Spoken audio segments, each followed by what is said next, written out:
May they change course before it is too late. Reality on the ground will overtake any plans you may have. Shaping it or enduring it is a decision that needs to be made now. Thank you, Mr. President. I thank the permanent observer of the Observer State of Palestine for his statement. I now give the floor to the representative of Israel. Thank you, Mr. President. Distinguished Council members, what is going on here? I'm truly shocked. I'm horrified.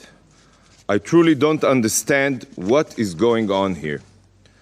The most barbaric and wide-scale terror attack in decades, bigger than 9/11, was perpetrated 11 days ago, and it seems like this Council has already forgotten.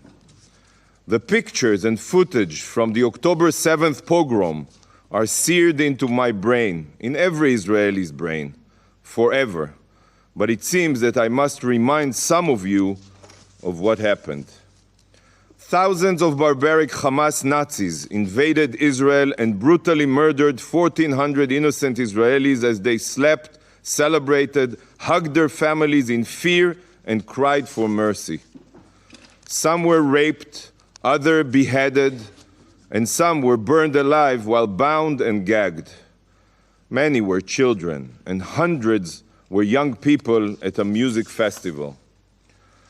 There were many paramedics, talking about medical teams, there were many paramedics who were murdered on their way to treat the wounded, mothers who watched as their babies were slaughtered, and elderly Holocaust survivors who endured the Nazis only to be executed in their own living room.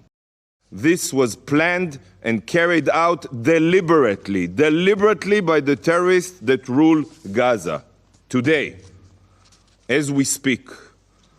Not by accident, not by mistake, but deliberately. 200 innocents were violently taken hostage, many of which are nationals of your own countries. I read Hamas's charter aloud to you just 2 days ago. Hamas's words were not empty threats. Hamas's charter is their action plan. Their goal is the annihilation of Israel. And if Hamas has the opportunity to commit these atrocities again, they will, and you know it. Although there are some here that choose not to designate Hamas as a terror organization for political reasons, it still doesn't change the facts. Hamas deliberately targets civilians and massacres children when given the chance. This makes Hamas a terror organization, no different than ISIS.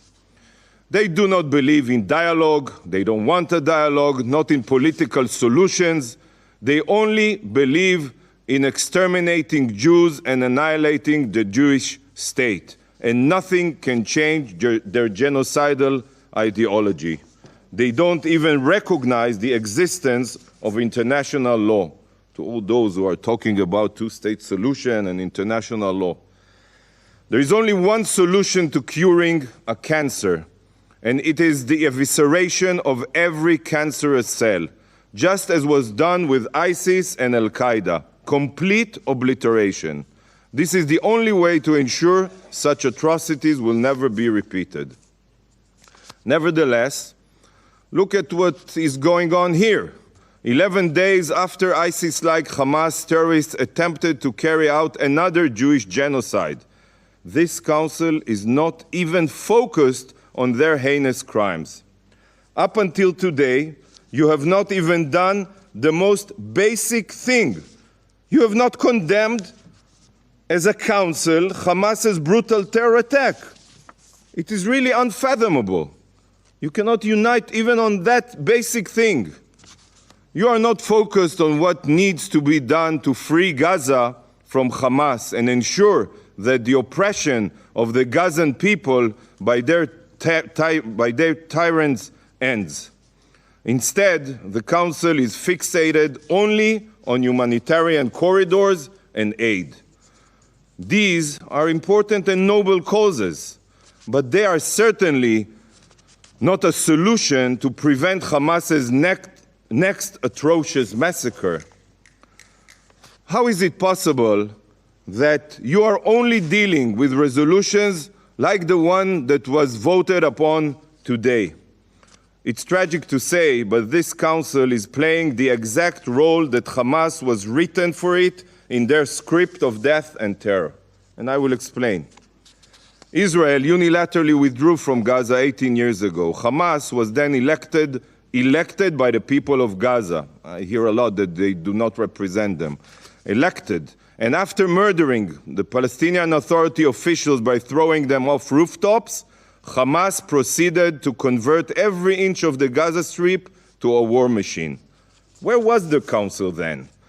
Where was the council when Hamas exploited the billions of dollars in international aid to embed terror infrastructure within and below densely populated residential areas? Where were you? Where was the UN? The UN knew all of this, but it remained silent. Hamas then spent the following 17 years terrorizing Israel by firing tens of thousands of rockets indiscriminately at Israeli towns and cities, while hiding behind their own civilians.